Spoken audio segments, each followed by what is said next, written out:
ಒಂದ್ ನಿಮಿಷ ಅಲ್ಲೇ ಇರಿ. ಬಂದ್ರಮ್ಮ? ಬನ್ನಿ ಬೇಗ ಬನ್ನಿ.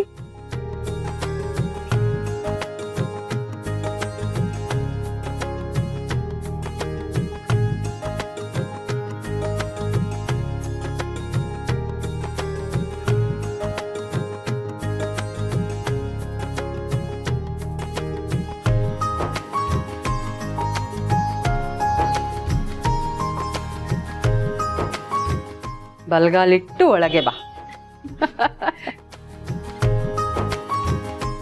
ಕೊನೆಗೂ ಬದುಕ್ ಬಂದ್ಬಿಟ್ಲಲ್ಲ. ಎಷ್ಟು ಸಂತೋಷ ಆಗ್ತಾ ಇದೆ ಕಂದ. ನಿನ್ನ ಆಯುಸ್ ಗಟ್ಟಿ ಇದೆ ಕಣೆ. ದೇವರು ನಿನಗೆ ಪೂರ್ಣ ಆಯುಸ್ ಕೊಟ್ಟಿದ್ದಾರೆ.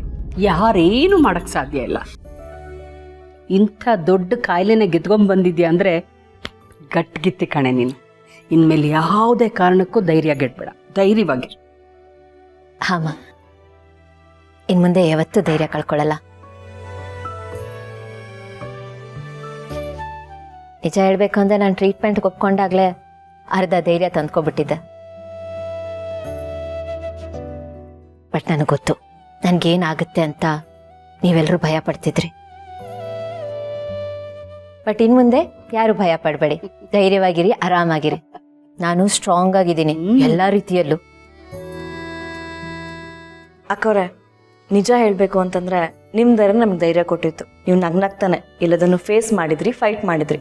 ಅದರಿಂದಾನೆ ನಮ್ಗೆಲ್ಲರಿಗೂ ಕಾನ್ಫಿಡೆನ್ಸ್ ಬಂದಿದ್ದೆ. ನಾನು ಈ ಹೋರಾಟನ ಒಬ್ಳೇ ಗೆದ್ದಿಲ್ಲ ಮಲ್ಲಿ.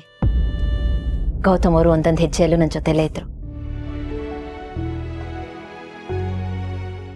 ಇನ್ಫ್ಯಾಕ್ಟ್ ಅವ್ರು ನನ್ನಲ್ಲಿ ಕಾನ್ಫಿಡೆನ್ಸ್ ತುಂಬಿರಲಿಲ್ಲ ಅಂದಿದ್ರೆ ನಾನಿವತ್ತಿರ್ತಾನೆ ಇರಲಿಲ್ಲ.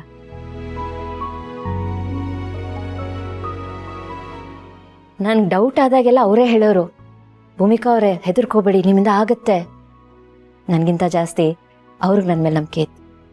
ಆ ನಂಬಿಕೆನೆ ಇವತ್ತು ನನ್ನನ್ನು ಇಲ್ಲಿ ತಂದು ನಿಲ್ಲಿಸಿರೋದು. ನಾನು ದೋಣಿ ಆದರೆ ಅವ್ರ ಅಂಬಿಕಾ ಅಲ್ವಾ ಗೌತಮ್ ಅವರೇ?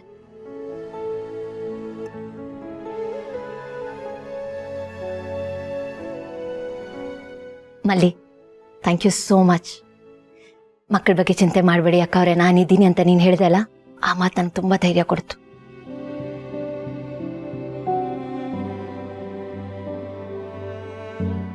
ನೀನು ನನಗೆ ಧೈರ್ಯ ತುಂಬಬೇಕು ಅಂತ ಎಷ್ಟು ಸಲ ಕಣ್ಣೀರ ಮರೆ ಮಚ್ಚಿದ್ಯಾ. ನಿಜವಾದ ಗಟ್ಟಿಗಿಟ್ಟಿ ನೀನು. ಮಹಿಮಾ, ಪಾರ್ಥ, ನೀವೆಲ್ಲರೂ ಅಷ್ಟೇ. ನನಗೇನು ಆಗೇ ಇಲ್ಲ ಅಂತ ನನ್ನ ಮುಂದೆ ನಗ್ನಾಗ್ತಾ ಇದ್ರಿ. ಆದರೆ ಒಳಗೊಳಗೆ ನೀವೆಷ್ಟು ಟೆನ್ಷನ್ ಮಾಡ್ಕೊಂಡಿದ್ರಿ ಅಂತ ನಂಗೆ ಗೊತ್ತು. ನೀವೇನೂ ಹೇಳಿಲ್ಲ, ಆದರೆ ನಿಮ್ಮ ಕಣ್ಣೆಲ್ಲ ತೋರಿಸ್ಕೊಡ್ತಿತ್ತು.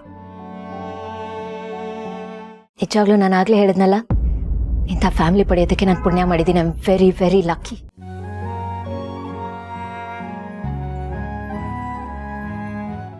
ನಿಮ್ಗೆಲ್ರಿಗೂ ಹೇಗೆ ಥ್ಯಾಂಕ್ಸ್ ಹೇಳಲಿ ಅಂತಾನೆ ಗೊತ್ತಾಗ್ತಿಲ್ಲ.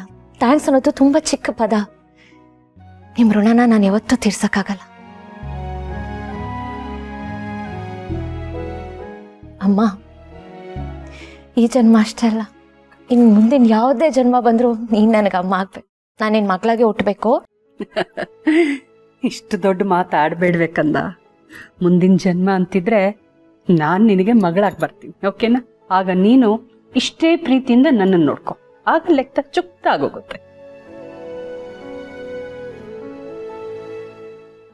ಸಾಕು ಹೀಗೆ ಮಾತಾಡ್ತಾ ಇದ್ರೆ ಎಲ್ಲರೂ ಅಳೋದಕ್ಕೆ ಶುರು ಮಾಡ್ತಾರೆ. ಆಮೇಲೆ ಕಣ್ಣೀರ ದಾರನೇ ಶುರು ಆಗತ್ತೆ, ಡ್ಯಾಮ್ ಕಟ್ಸ್ಬೇಕಾಗತ್ತೆ. ಖುಷಿಲಿ ಕಣ್ಣೀರು ಹಾಕ್ತಿರೋದಲ್ವಾ, ಸೊ ನಡೆಯುತ್ತೆ. ಖುಷಿಲಿ ಕಣ್ಣೀರು ಹಾಕೋಕ್ಕೆ ಭಾಗ್ಯ ಸಿಕ್ತಲ್ವಾ, ಸೊ ಅದಕ್ಕೆ ಖುಷಿ ಪಡೋಣ.